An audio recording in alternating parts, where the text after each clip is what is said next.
Si usted vive en algún punto de América Latina y ha vivido unos suficientes años, coincidirá con nosotros en este diagnóstico. Este territorio ha vivido diversas crisis económicas, políticas, sociales. Y esas mismas crisis han sido contadas hasta el hartazgo por los medios de comunicación. Sin embargo, ese relato elaborado por los medios nunca nos han logrado por explicar por qué sucedieron esas crisis o por qué o cuándo iban a llegar las mismas. Sucede que justamente esos grupos de poder concentrados tienen sus favores dentro de lo que tienen que ver con los grupos de poder económico, los grupos de poder político, los grupos de medios de comunicación. Es por eso que en este ciclo lo que queremos empezar a hacer el relato desde nosotros mismos, desde nuestros propios movimientos sociales, desde nuestros propios vecinos, desde nuestros propios intelectuales. 11 citas tenemos por delante, que serán los 11 capítulos en los que está dividido justamente América Latina piensa la cuestión del desarrollo. En este primer capítulo vamos a pensar la crisis global. Algunos hablan de la crisis del capitalismo, otros mencionan quizás que se trate de la crisis de un modelo que se ha transformado netamente en destructivo, y otros, quizás los menos, hablan de una crisis civilizatoria. América Latina piensa, en este primer capítulo vamos a desarrollar la crisis global.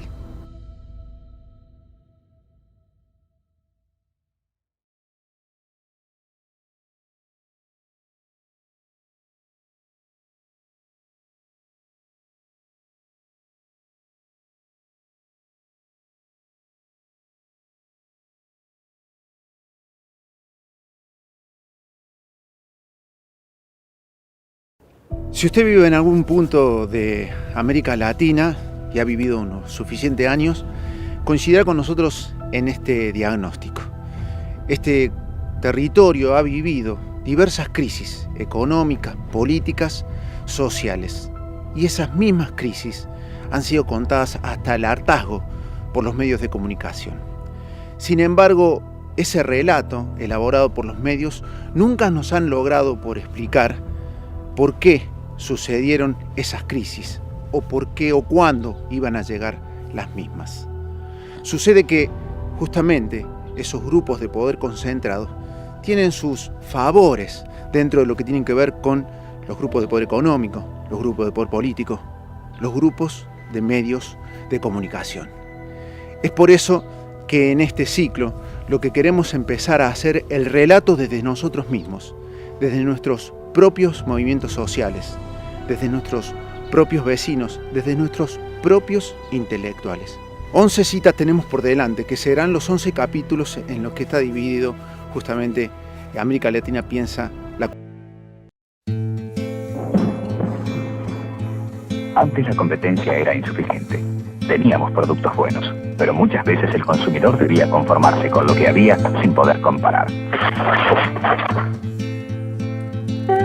Ahora tiene para elegir, además de los productos nacionales, los importados.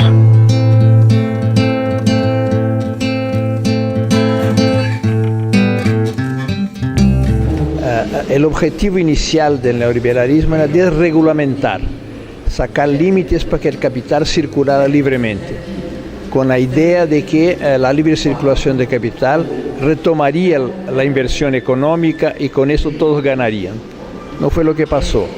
Liberado de trabas, el capital no se ha dirigido hacia la inversión productiva, sino hacia la especulación financiera, donde gana más. Para que tengas una idea, si tú sumas el Producto Interno Bruto de la humanidad en su conjunto, que es el sector real de la producción, la cifra es más o menos 60 trillones de dólares. Pero si tú comparas con la especulación financiera, tú tienes que en los mercados sobre el mostrador se transaron el mismo año 700 trillones de dólares. Y ese capitalismo está generando dinámicas y prácticas que hace algunos años eran marginales. Eran, como decía Marx, hablaba del capital ficticio, Pero para Marx la especulación y el capital ficticio eran anomalías del sistema. Ahora esas anomalías constituyen el centro de gravedad del sistema. Todo el sistema orbita alrededor de este agujero negro que es la especulación financiera. Entonces, el grueso de la plata está acaparada para la especulación financiera y no a disposición de la producción de bienes o de la producción de empleos. Si no se quiebra la hegemonía del capital financiero bajo su modalidad especulativa, será muy difícil retomar un nivel de desarrollo económico sostenido. Entonces, en Europa y también en los Estados Unidos ha habido una enorme inyección de recursos financieros, no para recuperar el aparato productivo, no para salvar a los propietarios de los departamentos o pisos, como dicen en España, sino para salvar a la banca y a los banqueros, al capital financiero transnacional.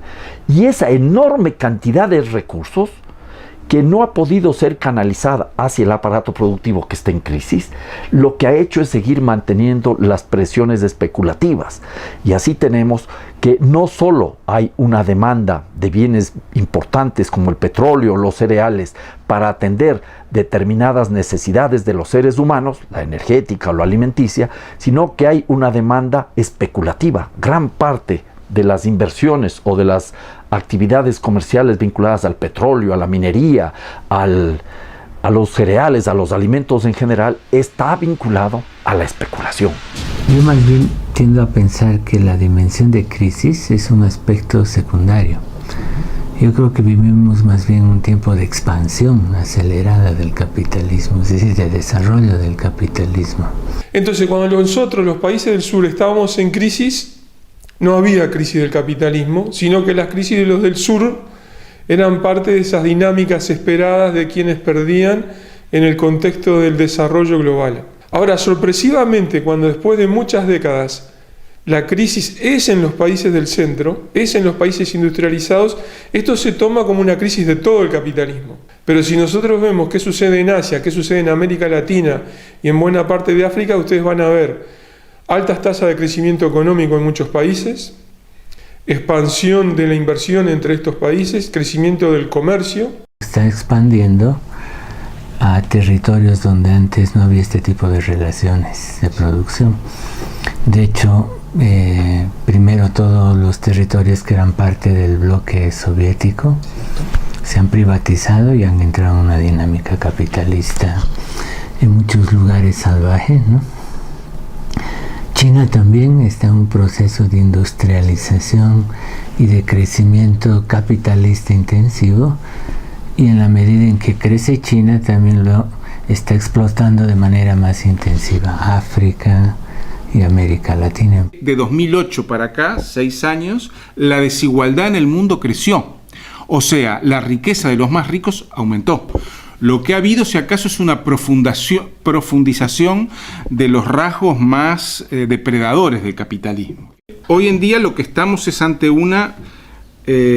problemas que genera el modo financiero de acumulación y ante ajustes que tienen que hacer para continuar en ese mismo modelo. Entonces, lo que estamos viendo este rato es un enorme incremento de las actividades especulativas que han permitido sostener los precios de los commodities, de nuestras materias primas, petróleo, minerales y alimentos, altos. A esto se suma la presión derivada de la demanda de los nuevos centros de poder emergentes, que estamos hablando China a la cabeza y también la India y algunos de los otros países que conocemos como BRICS.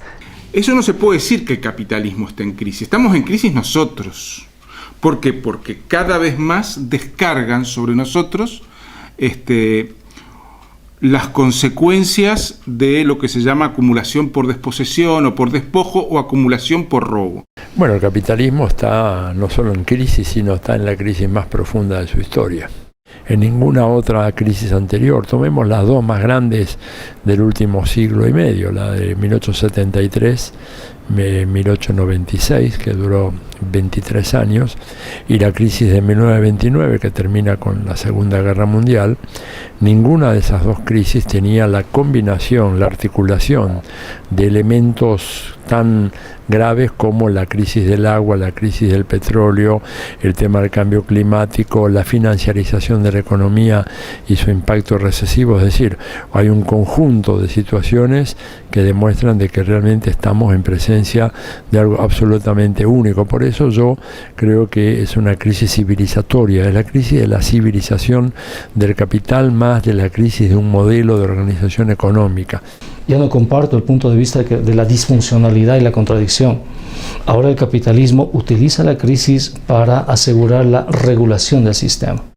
Por eso aparece en el escenario otra crisis que es más profunda y esa sí es disfuncional y tiene que ver con la vida misma.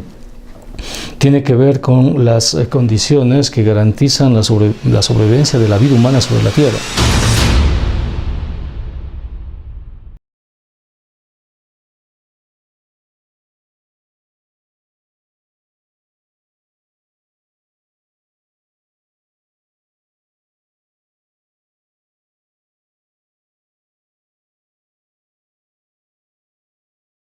Si usted vive en algún punto de América Latina y ha vivido unos suficientes años, coincidirá con nosotros en este diagnóstico.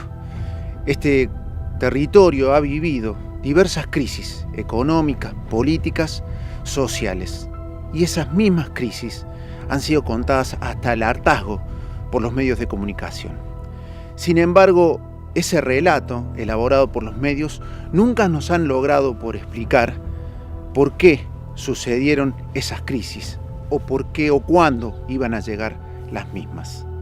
Sucede que crisis energética, tenemos una crisis alimentaria y por supuesto una crisis económica y social. Tal vez la primera vez en la historia nuestra, en la historia de la especie humana, que nuestras actividades logran alterar cosas muy grosas como el clima. Hoy en día lo que sabemos es esto, está ocurriendo, es responsabilidad principal de la actividad del hombre, digamos, y es un proceso de cambio global, paulatino, sobre el cual podemos llegar a intervenir para modificar de alguna manera, pero que ya inclusive ya hay algunas consecuencias que va a ser imposible contener por lo que ya hay hecho, digamos, ¿no? Internamente uno vive con dos escenarios permanentes, ¿no? Un escenario más fatalista y un escenario deseado, digamos, ¿no? El escenario que yo veo de futuro como tendencial, si uno no hiciera nada, es un escenario muy tecnológico, muy avanzado, de mucha exclusión y mucha inequidad en el planeta. Va a haber zonas de sacrificio en el planeta, ya las está viendo. Eso, el escenario tendencial es ese, digamos, ¿no? No parece ser una crisis de agonía, parece ser más bien una crisis de resurgimiento de un nuevo monstruo, ¿no? Que puede depredar ecosistemas, debilitar regímenes democráticos, violar derechos humanos, negar la posibilidad de la diversidad como elemento constitutivo de la vida, ¿no?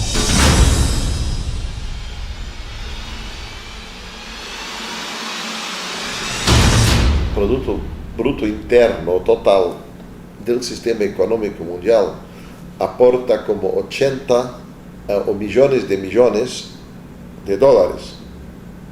El excedente no llega al 10%, que es el excedente que se acumula. Entonces hoy, si el objetivo del sistema está organizado en acumular, producir excedente económico, de esos 80 millones de dólares al año, cerca de como 8 son excedentes que son disputados por los que tienen el poder de acumular, que son los capitalistas. Bueno, simple, de estos 8, 3 son aportados por el petróleo. Eso es importante porque para la lógica del sistema y modo de producción hegemónico de hoy, no tener, sustituir el petróleo significa no tener los 3. Hay que, por tanto, hacer más trabajo, más capital, que es trabajo acumulado, para producir lo mismo. Pero esa es la que se construye social históricamente. ¿Es pensable una otra? Sí es, claro, porque los recursos están ahí, las tecnologías son capaces de ser desarrolladas. El problema es qué sistema hegemónico, político y económico va a mediar esa transformación. Esta crisis hoy podemos ver claramente que no es una crisis del capitalismo, pero también del modelo civilizatorio que ha potenciado el capitalismo. Por crisis civilizatoria me refiero a este patrón civilizatorio de asalto permanente al resto de la vida, esa visión antropocéntrica, patriarcal, que termina siendo igualmente eurocéntrica, racista, etcétera, etcétera, de una pretensión de poder asaltar, controlar, someter, crecer y... Cada diario, en cada noticiero, en cada discurso de un político o de un empresario, el único tema es el crecimiento del PIB. El PIB es un indicador, ya lo dijo su propio creador, Simon Kuznets, cuando lo creó en la década de los 30, dijo: de ninguna manera este indicador se puede utilizar para entender el progreso de una nación. Un indicador absurdo en que lo positivo y lo negativo se suma igual. Entonces, lo absurdo es, además en esta macroeconomía, ¿no es cierto?, que en el fondo la destrucción del patrimonio se contabiliza como aumento de ingreso. Haga usted eso en una empresa y quiebra en la semana siguiente. Pero sin embargo en la macroeconomía es legítimo. Si yo arrozo todo un bosque, ¿no es cierto?, que es patrimonio, es aumento de ingreso. O sea, en la medida, en el fondo, el absurdo es que mientras más ingreso tengo, más pobre estoy quedando. No hay duda alguna de que el sistema de producción más eficaz es el capitalismo, que esta lógica de producción de ciencia y tecnología propia de esta sociedad no tiene comparación alguna con ninguna otra forma de conocimiento. Pero depende de conocer para qué. Si el conocer es para controlar, para someter o para tener rendimiento, no hay nada comparable. Si se trata de conocer para vivir, para armonía, para equidad, para democracia, entonces obviamente esta pretensión de esta forma de conocimiento y este patrón civilizatorio como la respuesta ya. Un modelo de organización económica, pero organización social, relacionamiento de la sociedad con la naturaleza y el medio ambiente, todo eso es lo que está en crisis, y por eso es que realmente es muy difícil ver de qué manera se va a poder salir de esta crisis sin al mismo tiempo empezar a salirse del capitalismo. Y mercantilización creciente de absolutamente todo, llegar hasta los últimos rincones, a los códigos de la vida, llegar a convertir la biodiversidad o la capacidad de absorción de los bosques en mercancía. El extractivismo, en ese sentido, es una categoría que tiene la capacidad como para iluminar los distintos aspectos de la crisis civilizatoria que hoy atravesamos como sociedad. Por un lado, porque ilumina lo que es la crisis ambiental a nivel global. Por otro lado, porque también da cuenta de la crisis más ligadas a la forma de neoliberalismo y las luchas sociales que conlleva el mismo. También porque nos ilumina acerca de el esquema multipolar que hoy emerge en el mundo contemporáneo, sobre todo a raíz de una potencia como China, que tiene cada vez más un rol central, y todo ello, todo este conjunto de crisis a la cual habría que sumar la crisis financiera, puede ser vista, ¿no?, o el extractivismo es una ventana privilegiada para ver estas distintas dimensiones de la crisis. El destino del agotamiento y de la crisis ecológica global nos tocará a todos, y va a tocarlos de manera más dura a los más pobres, y la lógica del comamos y bebamos que mañana moriremos está tan instalada tanto en los esquemas desarrollistas de izquierda como en el corazón mismo de la brutalidad del capitalismo, ¿no?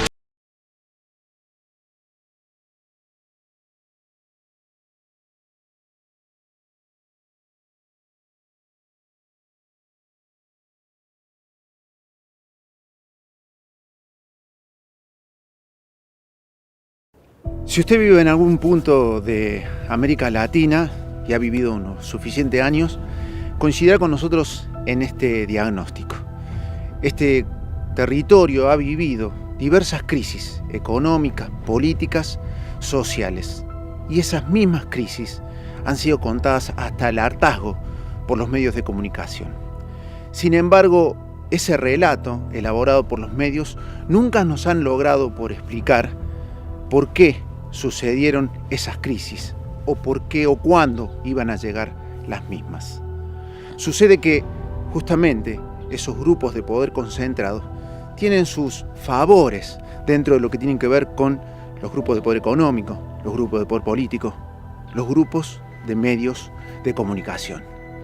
Es por eso que en este ciclo lo que queremos empezar a hacer el relato desde nosotros mismos, desde nuestros propios movimientos sociales, desde nuestros propios vecinos, desde nuestros propios intelectuales. 11 citas tenemos por delante, que serán los 11 capítulos en los que está dividido justamente América Latina piensa la cuestión del desarrollo. En este primer capítulo vamos a pensar la crisis global. Algunos hablan de la crisis del capitalismo, otros mencionan quizás que se trate de la crisis de un modelo que se ha transformado netamente en destructivo, y otros, quizás los menos, hablan de una crisis civilizatoria. América Latina piensa. En este primer capítulo vamos a desarrollar la crisis global.